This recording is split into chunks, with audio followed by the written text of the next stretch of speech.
part of the country, the fall of communism is still playing out, with potentially dangerous consequences. This is the famous Kremlin in Kazan, in the heart of Islamic Russia, Tatarstan.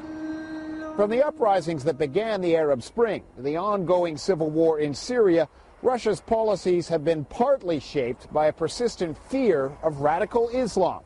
It's estimated Muslims will soon make up 15% of Russia's population. Most follow a moderate form of Islam, but there are fears in places like Tatarstan that is changing. The threat is real. Last year, the Republic's chief mufti barely escaped an assassin's bomb that destroyed his four-wheel drive. Another Islamic leader was shot dead. A fundamentalist group has posted videos online claiming responsibility for the attacks. At Tatarstan's government-backed Islamic University, there's an effort to steer students away from fundamentalist Islam.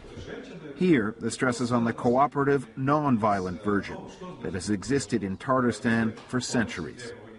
It's very important that I came into this university that give such Islam that are not different from our traditions, that game Islam with very peaceful information, complex knowledges, and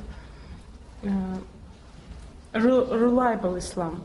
And reliable Islam, says the university's rector, depends on making Muslims feel like equal Russian citizens.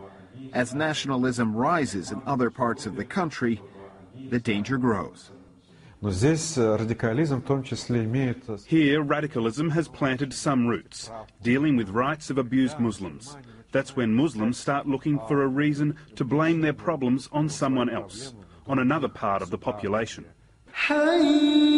Islam in Tatarstan has long been moderate and relatively low-key, but many suggest the collapse of the Soviet Union provided the ideal conditions to promote radical Islam. Fundamentalist Wahhabist imams flooded in to teach Russia's Muslims. First, they were in Chechnya, says this analyst. Now, they're here. In the 90s, some foreign Wahhabists from Saudi Arabia were fighting for the hearts and minds of Chechens. There are 1 million Chechens. Presently, they fight for the hearts and minds of Tatars, and there are 5 million of them. The majority, it seems, remain moderate. There are few signs yet that militants here are anywhere nearly as strong as they are in Caucasus regions like Chechnya and Dagestan. But for 2 years, Russia's government has watched the steady march of fundamentalist Islam in the Middle East with alarm.